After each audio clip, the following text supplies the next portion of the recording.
Dun, dun, dun, dun. And we're back. After a 2-week hiatus and a little bit of a fill-in over the weekend of UFC 252, it is your favorite duo of breakdown specialists as far as the Dana White Contender Series is concerned. We don't really need much of an introduction if you're familiar with this show. That's AJ Schullo. I'm Davidson Baker. This is the Bottom Line Podcast, episode 82, MMA rendition number 44. AJ, what's going on, brother? How's your day been? Been well. I'm excited to do another breakdown with you. Some scheduling conflicts prevented us from doing this last week, but we're back at it. Dana White went full Oprah Winfrey in terms of giving out contracts last card. It was an awesome time. Hopefully we get 5 contracts administered again. You got to love that from Dana too, right? You know, the whole, you get a contract, you get a contract, you get a contract. Like, that was awesome. I think that's only happened one time before. Was really bummed that we didn't get to do it last week. There's too many things going on in both of our circles. You know, I guess we can really quickly, if we're going to hash over last week, being that we didn't get to watch it, who impressed you the most? I'll let you go ahead as far as the winners from last week. You know, I thought all 5 guys probably deserved the contract. I thought it was the right call by Dana White. Stoltzfus, I mean, even though his record proved for him to be deserving of getting the contract, I was kind of a little bit worried for him just because of the way that fight ended. But who impressed you the most? Oh, man, so many. Honestly, a few for different reasons. I really liked Impa. I'll go through this briefly because I'm probably going to go through all 5 of them. But I really like Impa, just his octagon awareness, his willingness to go for the finish, even though he didn't actually get it. I really like that, how he put everything into his efforts in terms of getting that finish against a guy who trains at Denver, Colorado elevation, referring to Austin Adams, of course, trying to get that finish in the second and third round, mixing things up, mixing in his wrestling. I really was impressed by his performance. Dustin as well. I was also impressed by his opponent, Joe, up until that, freak injury with Joe. I thought that he was actually doing well there, but Dustin won the fight, in a way that many of us didn't see us doing it, but in the end, he still got a contract. I was also very, very impressed with Adrian Yanez, I believe I'm pronouncing his last name. I hope that's correct. If not, I apologize. Did I whiff? Man, he's a stunner. Oh, okay. No, Yanez. No, I'm just, adding those kind of whimsical sound effects for dramatic effect. Because, man, that kid's got hands, bro. Oh, man. Serious hands. Yeah, one of the bigger favorites to win on the card. I mean, he was like the lock. Like, after you saw everybody perform, you're like, this guy's the most likely guy to get the contract because it was so quick and clean and just an effortlessly good, well, not effortless, but in just extremely good performance. He just made such quick work out there against a very tough opponent. And I was also very impressed by Corey McKenna, who was the only underdog to cash on the card, training with Uriah Faber, certainly paying dividends. She was able to utilize some very good top control there, had good awareness in terms of defending submission attempts and winning rounds. And I was also super impressed with TJ Laramie. Of course, this is the 5th guy here who got a contract, but I was really impressed with each and every single one of these fighters. TJ Laramie showed his great wrestling and grappling. This is a guy that's been on the radar for a long time, has a win over UFC, now UFC fighter Charles Jourdain. Yes, it was a while ago, but I think that's a good look, beating a guy like Charles Jourdain prior to making the UFC and seeing his very well-rounded skill set. This gentleman is only 22 years young. I think just like all the other fighters on that card last week, they're all very young and improving. We could see better versions of them as their career progresses. TJ Laramie is a guy. I'm not going to say that was a setup for him. Daniel Swain, gave him some problems, particularly in the grappling realm. I think he's more of an underrated striker than people give him credit for. Fought a ton of guys. Talking about Swain, the guy that Laramie beat. Fought a ton of guys. Fought in M1. Fought in Pancras. Fought all over the world. But Laramie is this young, up and coming, hotshot kid out of Canada. Fought in TKO a bunch of times. He's fought a bunch of guys that are pretty good. Alex Morgan is a guy that he's lost to twice. I know one of those stoppages was contentious, but you'll probably see Alex Morgan in the UFC or in the Contender Series, if not, rather, sometime soon as well. I think the UFC picked up 5 pretty bright prospects and names to keep your eye on going forward. And Impa Kasanganai is already booked. He's fighting Maki Pitolo here soon. So that should be interesting. Yeah, that should be interesting as well. We spin it forward, though, looking ahead to tomorrow night. And my colleague to my left and I were saying right before we got started here that this one, at least on paper, so far, could be both of our favorites. Did we or did we not say that, my friend? Are you talking about Kenny and Kevin here? Well, I mean, no, I mean like as a card in its totality, like all 5 fights. I mean, Parisian and Johnson is kind of an attention grabber as well. I think if you're familiar with the Contender series or even watcher of Tough, you know who Josh Parisian is by this point. And Chad Johnson out of Rufus Sport. Here's the full card right here. The Kosi brothers, or Kasi brothers. I think top to bottom, these 5 fights, these 10 fighters so far are going to give us the best bang for our buck that we've seen to this point this summer. Yeah, and we were talking about beforehand, it's so hard to find footage on some of these fighters, and really like the footage that we have found, it's just been very, very limited. Similar to like last card that we discussed, I think the end goal here is to get as many minutes of these fighters that we don't have a lot of octagon footage of in the octagon to see the type of fighters that they really are, because the two brothers, that you're alluding to, C-O-S-C-E, going to pronounce that wrong, Kasi. Both trained with Uriah Faber, both got strong wrestling background. So that like skill set base, I think, is very solid. On top of that, they got some grappling chops as well. And yeah, like you said, Josh, former Tough fighter, former Contender series fighter, won by finish last time in the first round. Unfortunately, did not get the contract.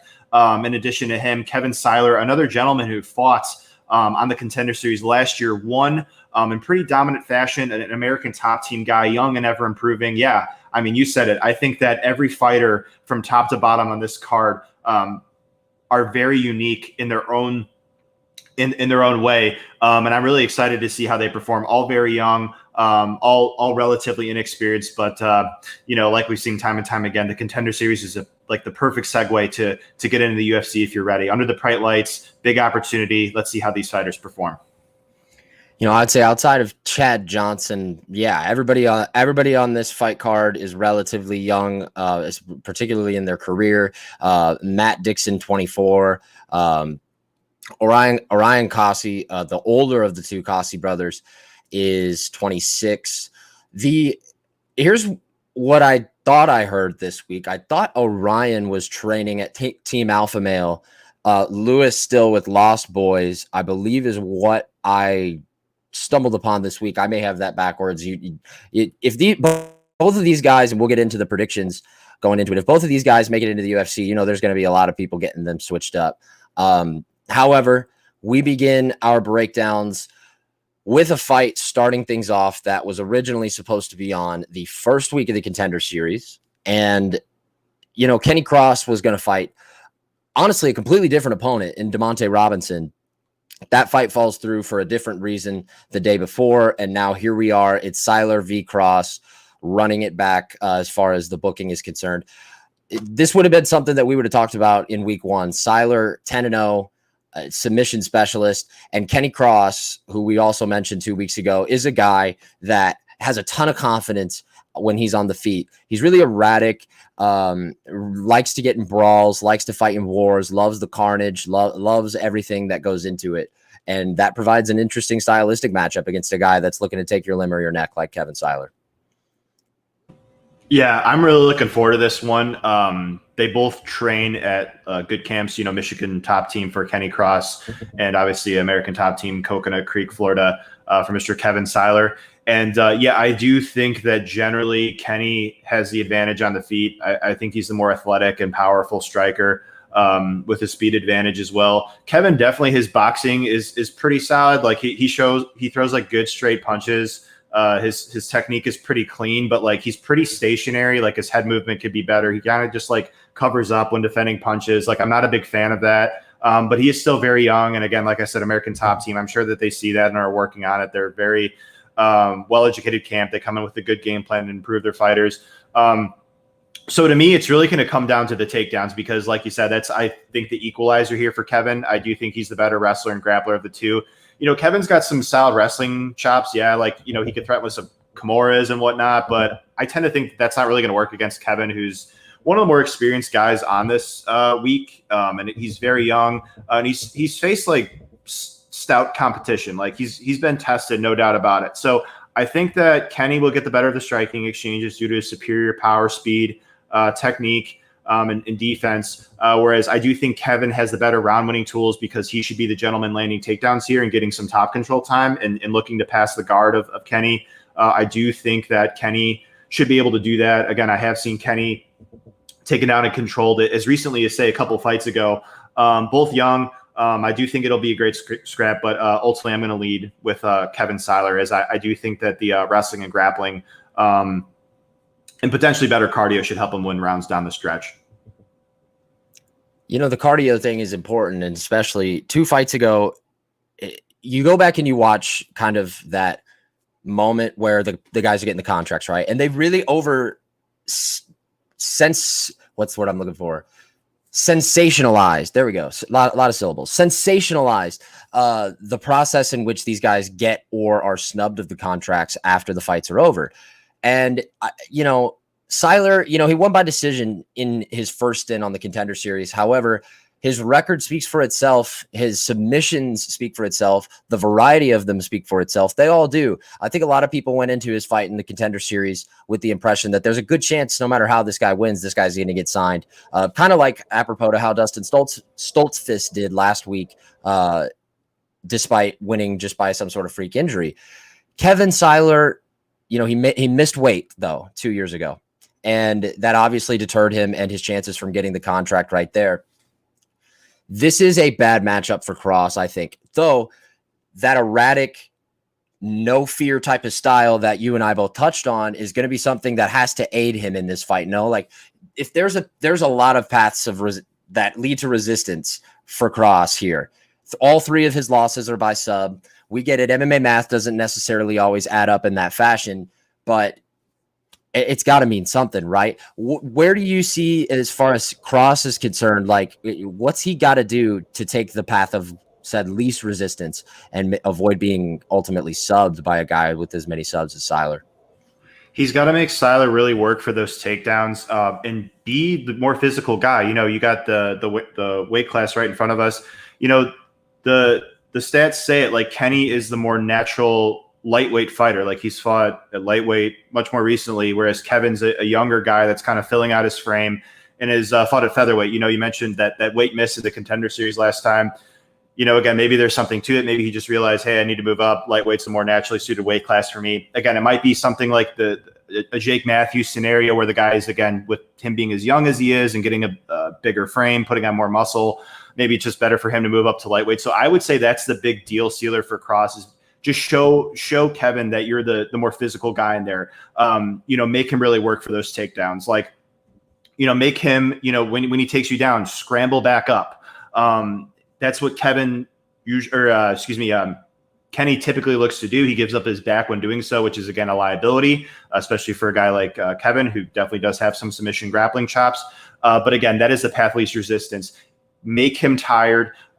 Make his punches in striking defense even more labored than it is in respect to this matchup here, and win on the feet, land that big shot. I've seen, you know, Kenny's one of these guys. He's an adversity overcomer. You know, he could be losing the first 2 rounds, but he could at any point land that big shot. He has power as, say, late as the 3rd round. And I think that's what he'll need to do to win this matchup. Exploit that striking defense of Siler, land the big shot on the feet, be the better athlete, be the quicker fighter, and just get as many exchanges as possible as you can in the striking department. And the only thing I'll really add to that too, in addition to kind of all of those things you would have to think about if you're crossing his corner in this fight, you know, one thing you mentioned, exploding back to his feet, that's going to be important, especially in those like short moments right when he does get back to his feet. And particularly if Siler has attempted submissions, he's been cranking or he's been squeezing and his arms are tired and there's still a lot of time left in the round. Those moments where you get back to your feet against a guy that you, or at least, like we said, no shortage of confidence. Kenny Cross is going to know when that fight is on the feet, he's going to be, or at least in his mind, probably a lot of others, the more skilled striker. So he's going to have to take advantage of those moments, especially when Siler could potentially be compromised in one way or another after attempting submissions or what have you. The pick here for me, though, is Kevin Siler. There's just too many holes, at least for me, to ignore the fact that a guy that is as good as winning by submission and as good as where's Siler good at getting to the submission, right? He's very good transitionally. He's very good in that chess match kind of mind frame. Perfect example is Verna Yandaroba, right? I know it only took her a minute and a half to win over the weekend against Felice Herrig, but dude, you could see it right when she got to mount. It was all formulated and it was all piece by piece, step by step. What's the next move? That's very much so the kind of submission specialist that Kevin Siler is. I see that spelling doom for Kenny Cross. Where are you on that? I agree with that. Yeah, I love fighters that are process-oriented. Like you said, Vern is the same thing. She knows exactly what she wants to do, take you down, pass the guard, get the sub. Kevin kind of the same thing. He wants to take you down, pass the guard, get a ground and pound stoppage, or if the opponent turns the back in that sequence when doing so, he could get the rear naked choke. But yeah, he's a very process-oriented fighter. Again, very young. I do think that the more work he does in American Top Team is only going to bode well for him in his career. So, yeah, I tend to think that that's the right assessment here. Kevin, I do tend to think wins this fight more often than not with that threat of wrestling and grappling. It always helps to control where the fight could go, and I think that's what we have here.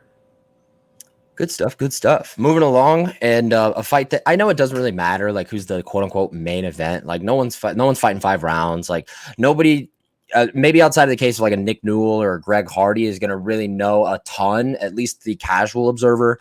About most of these guys whenever they do fight on the Contender Series. However, from my perspective, or from maybe your perspective of somebody that knows these guys and their backgrounds, at least to a certain extent, Parisian and Chad Johnson, the next fight here at heavyweight, sounds like a Contender Series main event type of fight, you know? Chad Johnson, first we'll get into Parisian. Parisian 2 years ago, if you've been watching the Contender Series for a while, he comes in on very short notice. I believe off the top of my head, it was within a week, and just puts out Greg Rebello, who is a very revered and very highly thought of heavyweight in the New England regional scene. He was a CES heavyweight title winner. Might be wrong, but I think he fought in Bellator a couple of times. I mean, I think he has over 30 fights. Parisian puts him out with a spinning back fist, loses to Brett Martin in his first fight afterwards because he was given a tough contract. Whatever.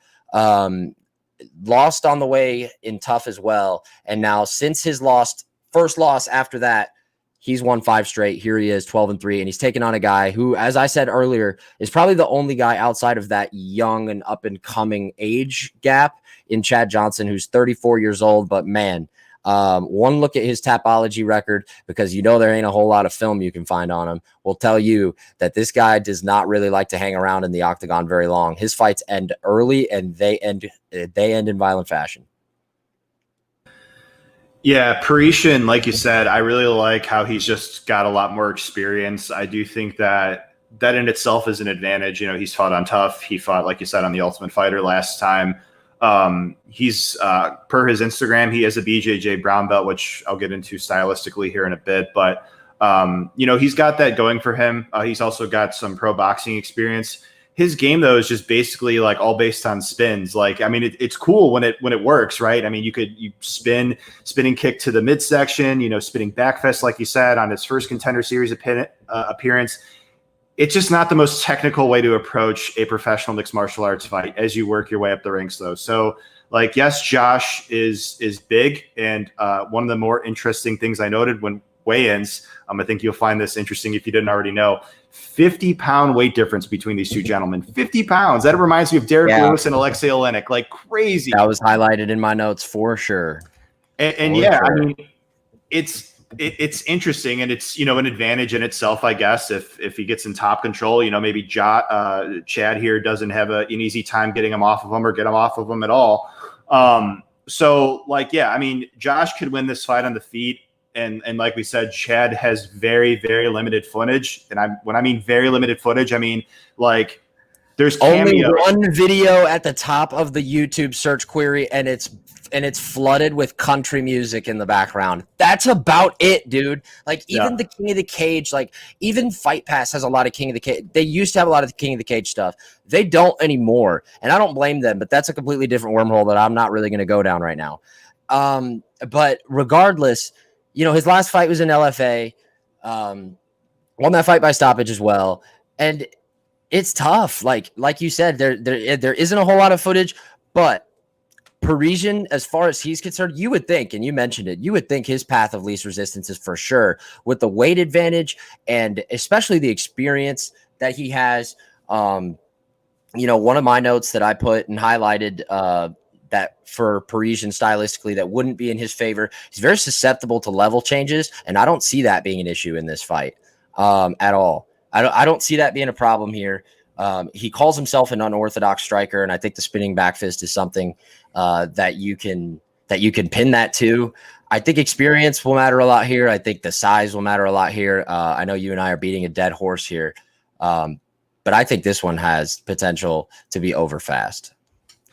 Yeah, and you want to know what's crazy? In that very limited sample of footage I've seen of Chad, I think that I could take that and say he's got a legit chance to win. Even the odds say that too. Like Parisian, like you said, very unorthodox and wild on the feet. So if Chad is anything, composed, somewhat technical of a striker, he could just win on the feet by just being the more composed and more technical striker. That tends to pay dividends and win fights more often than not. And also, Chad is, despite being the smaller guy, he's extremely physically strong. I've seen, just like on the video, he picks guys up and slams them down. And you look at two people who Josh has struggled with, even going on tough, he could be taken down and controlled a lot of the time. Even so much as his recent fight, he was fighting a gentleman who, just like Chad, he had a big size advantage over, was taken down twice and controlled. Like I said, what I said before, the BJJ brown belt, he wasn't threatening off his back. So if Chad just kind of hangs out in top position, like we've seen, Chad's got some very aggressive ground and pound.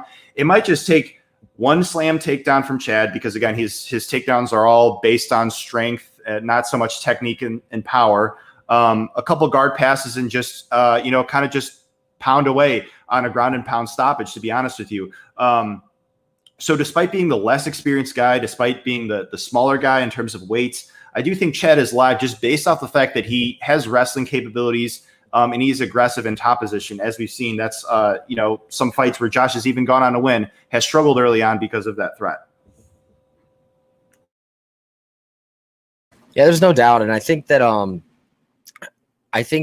like I said, this fight ends quickly. I think both guys, this seems to me like the fight that I would put in the conversation of, winner is almost sure to get a contract, because, Dana says it all the time. We always need heavyweights. It doesn't take a whole lot of conventional wisdom to understand that there are not as many human beings on the planet as size of a heavyweight in comparison to a lightweight or a welterweight. Especially if this fight ends early, you can expect one of these guys to be fighting in the octagon next. So we move along to the aforementioned weight class of welterweight, 170 pounds. The first of two Kasi brothers on this card, Orion Kasi, is the biggest underdog on this card, or at least that's how it stands now. If you're going to ask me if I think he will close that way, I don't. I don't think Kasi will close as the biggest underdog on the card, but Matt Dixon, at least if you're talking about just him in comparison to everyone else on the card, if he doesn't close as the biggest favorite, he's deserving to. This kid is a stud. He fights out of Tulsa. That's where I was born, about 2 hours away. I've known about the kid for a while. He's ranked number one. He's ranked on Tapology, and I know a lot of it is, formulaic, but he's ranked as the number one welterweight, not only in Oklahoma regionally, but in the Southwest part of the United States, ranked number 4 regional welterweight by Tapology in the United States, period. And he's taking on a guy, there will be that intrigue factor going in tomorrow night about, oh my gosh, look at these two. They're brothers and they're fighting on the same. What if they both win and both get contract? We've never seen that before. And that's going to be something for us to keep our eye on. And as I said earlier, I believe, at least if I read this right, heard this right, Orion is trading at alpha male right now. Your thoughts on this matchup at 170? Yeah, I can confirm that per Orion's Instagram. Yeah, I had pictures. Uriah Faber, Alex Munoz too, another alpha male guy who we just saw fight. So I do think that, like alpha male is a good camp to train in terms of a lot of UFC level fighters there. Like we said before about Chad, there's just so limited footage on Orion here. There's just kind of bits and pieces, like seeing he's training an alpha male. He's got a wrestling background apparently. He looks to have heavy hands. He's another one of these guys though, just a lot of, like quick finishes. Excuse me. The latest he's seen in a fight is the 3-minute 20-second mark of the third round. So it's just kind of like he's kind of like it's uncertain as to like what his cardio is like down the stretch. That said, I do like that he has some great submission grappling competition experience against none other than UFC fighter Max Griffin. I do think that's there's something to that at least. And yeah, I mean, in terms of like who Matt is as a fighter, like in terms of based off the fact that Orion trains a Team Alpha Male and he's got a wrestling background, he can give Matt resistance in that regard, because everything that I've seen off Matt, that's his strength. I think Matt is super talented. He's one of these guys. He's very young. He's athletic. He's powerful. I just think he's got a ways to go to polish up his game before we actually see the full potential of what this guy's actually at. Because what I see from like an athleticism and just sharpness standpoint, it's all there. But I think that he's going to polish up his game a bit more with the more experience that he gains. And what I'm trying to say, though, is even if he gets a win here, he might not get a contract for those reasons. That's not to say that he won't get a contract in the future. We might see him on next year or what have you. But this guy is super talented as Matt Dixon. But again, we need to, I guess, see how he progresses throughout his career. But basically what I'm trying to say is Matt, I think his best skill set is wrestling. His striking is capable. But again, I do think he generally wins fights through the wrestling. And Orion, from what, like I said, trains a Team Alpha Male, has a wrestling background, could give Matt some resistance in that regard. So it might just be a fight that's won or lost on the feet. I have seen Matt tagged up a bit. I have seen him countered as recently as his last LFA fight against Justin Patterson. So the power threat of Orion, could potentially pose problems. I'm super intrigued with how this one plays out. It's one of those, I don't know if the odds are correct just based off the fact that we have such little data on Orion, but I'm looking forward to this one. This is two great athletes. I don't think the odds are. I think Dixon deserves to be a favorite. Like I said, I don't think, nor do I believe that Kasi will close as the biggest underdog on the card. Here's my kind of thoughts on Kasi. He's got a variety of punches. Like you said, the sharpness is there. He likes his hooks. He likes his uppercuts, big time. The problem that I have is the same one as you. Getting past that first half of the third round. I mean, that's just basically almost going the full 15. But he's only done it, I think, one time. He has not gone the full 15. Dixon, look, he's been fighting. I need to make sure that I know this or not. He's been fighting in title fights, whether it be regional or, on what have you. Most of it in extreme fight nights in Oklahoma, and his most recent fight mostly in LFA. He won that regional fight or regional title in his third fight. He's been training with Bryce Mitchell leading up to this fight.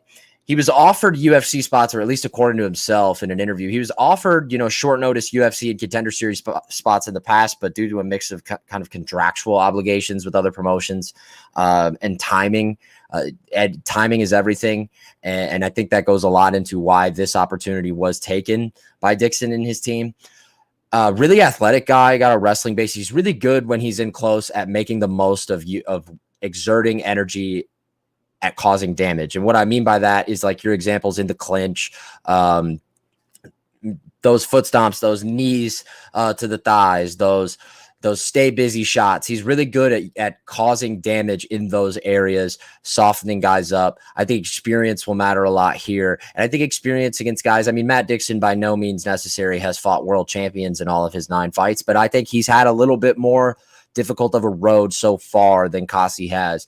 That's something that kind of worries me about both of them, honestly. And we'll get into Lewis in a second. But you want to see, at least from if I'm going to pick you or not to win in the Contender Series, you want to see these guys fighting good competition on the regional scene. And I think that's going to be a feather in Dixon's cap. What's your play here, or what's your pick here? Yeah, in the end, I do side with Dixon. Yeah, I think the competition is going to play big dividends. LFA, like we've talked about before, a very good promotion. If you're not in the UFC, you're not in Bellator, et cetera, like those ones, that are a bit higher up. I think LFA is a really good place. And yeah, I mean, this is a gentleman who, yeah, I mean, I do think that he's got a really good base. I just am saying it from the standpoint of we see prospects, and I guess it's, with this recently, say last UFC event where we see a lot of hype on them, and then we see them lose, and then people are kind of like a little bit overreactive to it, like, oh, they're not as good as we thought they were. Well, in reality, a loss might be the best thing for them, or a loss at that particular point in their career just tells me they're not ready right now. It's not to say they can't fight the same fighter a year from then and win. It kind of reminds me of Brett Johns versus Montel Jackson, right? It was Johns' time at the time when they squared off. But I'll tell you this, if those two were to square off a year from now, I would actually pick Jackson. I do think that the improvements out of, let's say, a guy like him, he would eclipse, as talented of a fighter as Johns is, and is tough and gritty, and the threats that he poses. I do think that the overall upside of a fighter like a Montel Jackson, or in this case, a Matt Dixon, we could see those significant improvements on a bout-to-bout basis. So I'm saying that right now, he's most likely going to win here. I want him to get his hand raised. I want to see him improve, but I'm just saying it from the standpoint of in the aspect of all prospects. I'm not overreactive to when they lose, or maybe they don't look as good as I thought they would. They're still young. They're still improving. It's not the finished product by any means. So I'm excited to see how 115. Look, dude, Fortis MMA, I don't know if there is a gym that has had more success in the Contender Series and put more fighters in the Contender. 2 fighters, at least off the top of my head, there might be another one that have gone from the Contender Series, honed their skills inside the walls, Fortis MMA, Save Sayud and those guys, and are now ranked in the top 15, those 2 being Jeff Neal and Ryan Spann. Enter Cheyenne Buys, who was known, I believe, formerly as Cheyenne Vlisari. I think I'm saying that right. Vilsari, something like that. Married fellow former Contender Series and future Contender Series competitor, JP Buys. And last fought in the LFA. She, she is a striker. She is a technician. She used to train a lot of compete in a lot of kickboxing, a lot of taekwondo. She's drilled a lot of takedowns in her times in the gym, and that's got to be what Hillary Rose is going to be looking to do in this fight, right? Oh yeah, absolutely. Because I completely agree with you. Cheyenne will have the advantage standing. I just think she's the much better boxer, has better footwork. She's aggressive. She throws with high volume. And she has cardio for all 3 rounds, which is great. And she trains at Fortis MMA, which I think is a huge plus. So yeah, she's young. Very young, training at a good camp in a good place. You mentioned she's married to a fellow MMA fighter that's very talented as well. So she's got a lot of intangibles going in her favor, no doubt. She's also got submission grappling chops as well. I just looking at her Instagram, she's competed in competition. Her husband's a brown belt from what I can tell. So I think that all kind of bodes well for her upside. But like you said, she does prefer to strike. If an opportunity presents itself, she'll, tend to take women down from a trip in the clinch or something like that. And so, yeah, she's very talented, I'd say, and has the potential to get even better. Like you said, Hillary here, I do think will look to take the fight to the ground. She's got a double leg takedown capability. She trains at Lausanne MMA, which is all good. I do think she's solid. No doubt about it. I do think that Cheyenne at this point in time is going to be my pick to win. I think she'll have the advantage standing, and also has the advantage on the ground, I'd say, of the 2. Hillary, that is her strength, but at the same token, I have seen her reversed multiple times on the ground. I have seen her controlled on the ground as well, put in some sub attempts. So while that is her strength, she has shown some areas where I do think Cheyenne could potentially exploit. But regardless, on a fight that should remain standing for the vast majority of the time, or even if it goes to the ground, I favor Cheyenne in those exchanges, and she probably gets her hand raised in a decision scenario. I agree. That's going to be my pick as well. And I mean, that's going to be what you're going to have to do as far as, like I said, drilling going into this fight, drill takedown defense. And on the other side, other flip side of the coin, Hillary Rose, you're going to drill going after these takedowns. Hillary Rose has only fought one woman with a record of a winning variety. That scares me. Cheyenne Buys on the amateur circuit fought an unfortunate party in last week's Contender Series. Vanessa Demopoulos dislocated her elbow towards the end of the fight and decided to keep going. and wanted to keep going. It was eventually stopped. But what does that tell you, right? This girl has will. She has heart. Not like your normal, like, oh, they never gave up. Oh, like, no, this is another level, right? Like that's another level of no quit. That's not, concerted and, regarded effort in just not giving up. That's something completely different. Like when you dislocate your elbow and you are angry that the fight is being stopped, that is a different mindset. And I like her stylistically. Like I said, I like her mentally. I think she gets it done. And we're going to have our draft here in a second. And she could go higher than some would imagine. 170 pounds as we move on. Former Dana White Contender Series competitor Victor Reina, that loss that he had in the Contender Series, one that in which he missed weight by 7 freaking pounds. I think he took it on short notice, but still 7 pounds, man. That loss has aged pretty well, has it not? That loss having come to Miguel Baeza. Another loss he has on his record seems to have aged pretty well. You don't want to lose to guys, but if you want to lose, you want them to age well. That Kevin Holland loss has aged pretty well too, and has been victorious in a very large percentage of the rest, including one over UFC veteran Daniel Rodriguez, kind of leading in here mostly with Reina, being that we touched on kind of both of the Cossie brothers a little bit. Your thoughts on what could be a really fun one at 170 and the closest fight on the card as far as Vegas is concerned? Yeah, like you said, Reina, he's definitely very experienced. Like you said, facing Baeza and Holland, I have to definitely favor him in terms of being tested against high-level fighters. He's also been 3 rounds, which, another thing against Luis here, his cardio hasn't been tested really that much. Like he hasn't been past about the 4.5 minute mark of the first round. Like it's cool that he's going out there and getting these quick finishes, but that only works so many times as we've seen time and time again. So maybe he goes out here and gets another quick finish, but Reina, we know, is very tough and durable. Like he got hurt by Baeza, but definitely he recovered. Tough to finish in general. That said, again, he still did get dropped pretty badly there in that second round. And had there been a few more seconds left in there, I do think that Baeza would have finished the fight. Not really here nor there, though, in the sense because it was from a clean knee from Baeza. And I don't know if Louis here has that capability. Just haven't really seen some footage on that guy. I mean, this is another gentleman who there's just not much tape on there about him. Like we've seen, I mean, he's got a good wrestling background. That's nice. And, Reina, I do think that just of the two, based off their ages, based off the wrestling background, pedigree, stuff like that, I do think that we could see Louis here be the better athlete, be the faster fighter, be the more durable fighter, and be the better wrestler. So that in itself could be enough ingredients for him to win.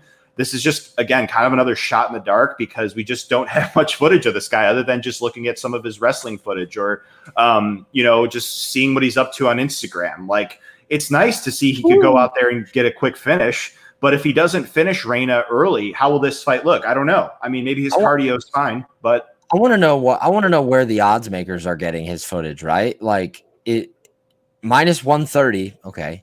And the guy is clearly skilled. There's no one that's going to debate that. There's no one that is going to be adverse in that conversation.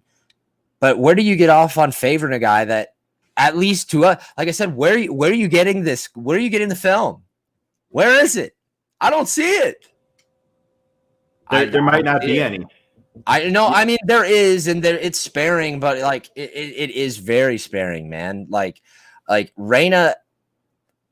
I hate going into some of these fights with like the whole I'm going to pick the guy I've seen more of. It's just so hard to operate inside of a headspace that can give you an informed opinion on one when you don't have the evidence or the means to gain said evidence in order to form said opinion. Like it's tough, but like you said, you make the most of what we've been dealt with. And Cossie, but both the Cossie brothers are incredibly athletic. Both of them. Like I said, I mean, Lewis is a lot like his brother on the feet in a sense that likes to throw those hooks, likes to throw those uppercuts, likes to kind of flash his punching variety. Reina is a guy It's very tough, very gritty. He's going to want to get in the clinch a lot. He's going to want to be in close and in tight a lot. You know, your thoughts on the thing that's going to be working the most for Reina, obviously, in his back pocket is going to be the experience. That's all that a lot of people are going to be going off of going into this, right?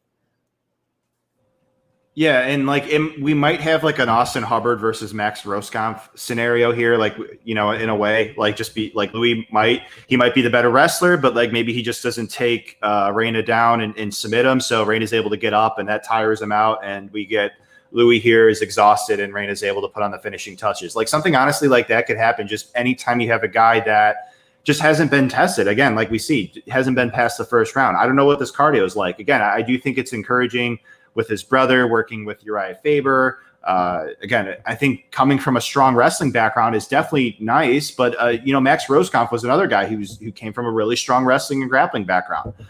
We just, like you said, we just don't know. Sometimes we don't know all this stuff prior to actually seeing them in there for multiple minutes. Similar to what we said about Danny Chavez on last UFC card. So I think the end goal here is to just see exactly how they look. And our little pick selection here, this should be an interesting one when we get to this fight. But I think the end goal here is, how does Louis look if he gets past the first round? Because I do think Reina is a tough test for him in that he's tough. He's been in there with guys like you said, Miguel Baeza and Kevin Holland. So he's definitely been tested. And, you know, he's really tough and durable. So if this fight gets stretched down for a couple rounds, 3 rounds goes the distance, we could see what this guy's made of. Because, you know, Reina was really coming on strong there against Baeza in round 3. And it was actually beating Baeza in round 2 up until Baeza was able to drop him with a couple knees there. So Reina, I do think, is a solid test to actually see where this guy's at. But again, like I said, the wrestling may prevail here, the athleticism, the speed, all that very well in itself may prevail in itself. And that might be all that Louis here needs to win, to be honest with you. Let's get into said draft. The second weekly, or at least attempted to be weekly, bottom line, Dana White Contender Series contract draft. And the score currently is 2-1 bad guys. It's 2-1 bad guys. Oh, how baby. It is 2-1 to Team AJ Schullo after the first week. Disappointing outing for Team Good Guys. I believe that you have the trivia question for me this week, right? After I stumped you with the first one. All right, here it is. See if you could promote it. I put it in the private chat. If you could put it on the screen so the viewers can see. Yeah, that's what I was going to ask you. Yeah, so okay, wow. All right, so here is AJ's trivia question to me after I type it in on the screen here. Name the Ultimate Fighter winners and each of the Ultimate Fighter winners of the past 5 seasons. Here is the hint. There are 7 total winners. 5 of them are men and 2 of them are women. All right, let's get this on the screen as I try to think. The winners of the last 5 seasons.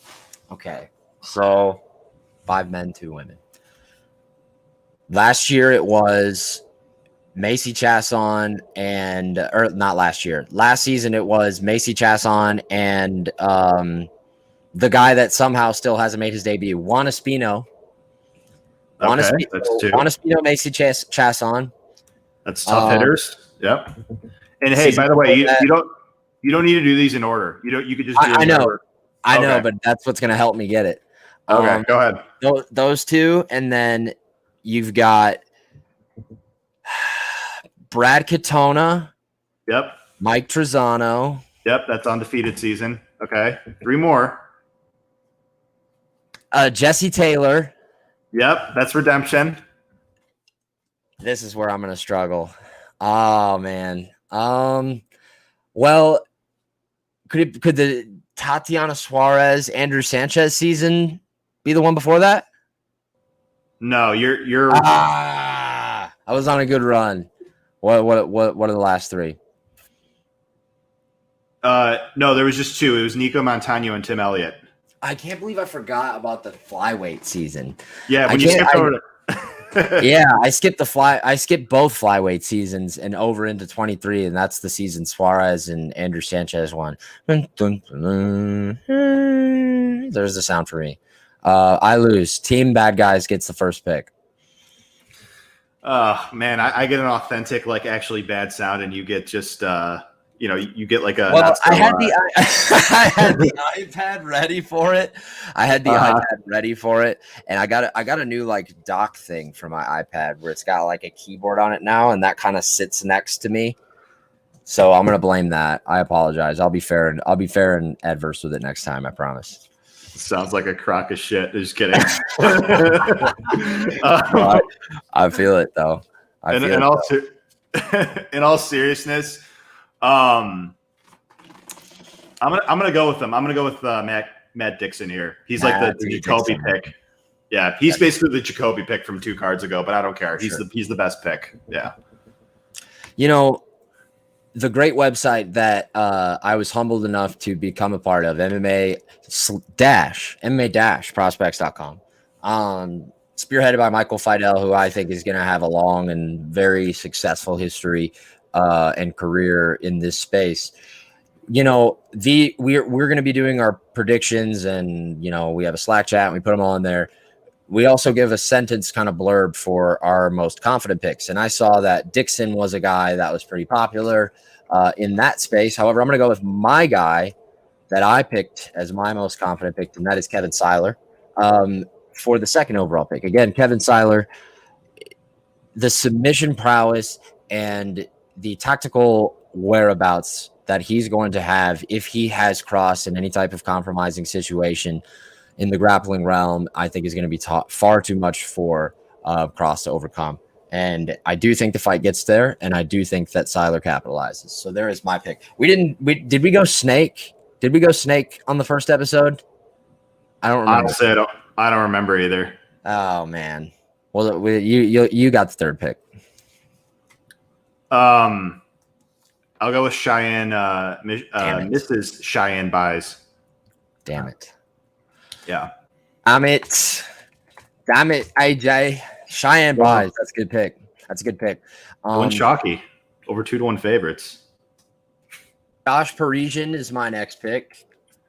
Like I said, I think the winner of that heavyweight fight will, especially if it's by finish. What are you going to do if Parisian? What are you going to do if that fight sucks? Right? if that fight somehow sucks, okay, and Parisian wins by finish, what are you going to do? But Parisian still like wins by finish in late, right? Like it's your typical heavyweight kind of type of thing, right? If that happens and Parisian ends up getting the finish, how do you deny a guy that's been on the Contender Series twice and won inside the distance twice? Like, you know what I'm saying? At heavyweight.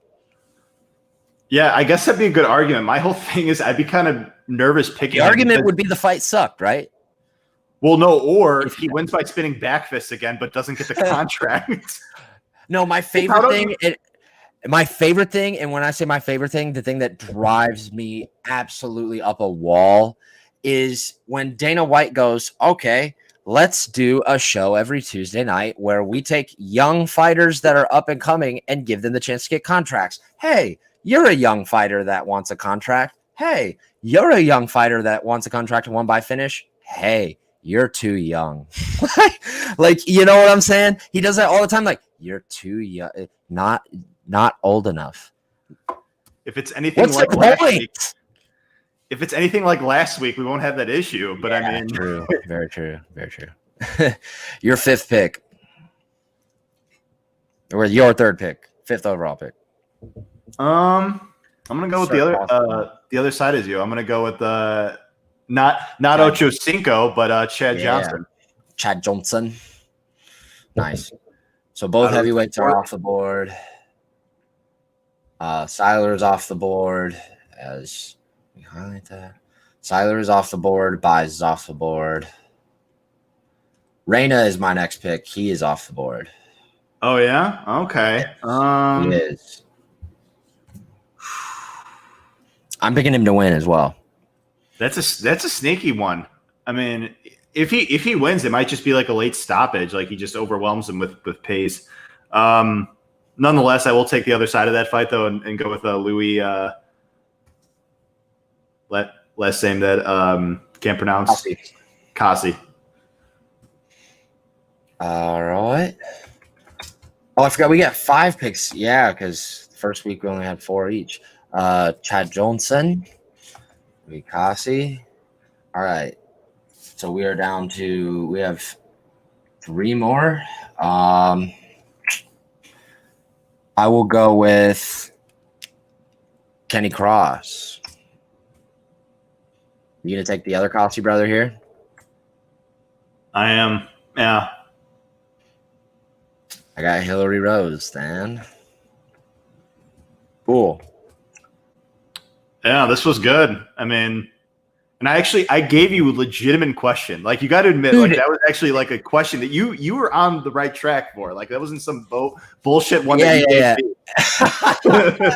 Dude, like, I mean, yeah, no, you even said, like, if I would have given you, like, from the options, like, if I would have given you, like, 8 options, a ton of guesses that you wouldn't have got it. I won't do that to you again. I apologize. I was trying to think of a good one, and I thought of an impossible one, I think. No, I'm just giving you shit. In all seriousness, that was a good question. I like to be tested like that. But yeah, if you would have given me 4 options and Efrain Escudero was in them, I wouldn't have guessed Efrain Escudero on my 8th try. I wouldn't have. Like Norman, like I gave like Norman Park out as the guy with the second most. You have Ryan Bader as an option in there, like if it's multiple choice, and like my first thought would be the real reason why I'm not a very good test taker, where it's like, is this a trick? This looks like the answer for sure, but like I think it's a trap. Like, you know what I'm saying?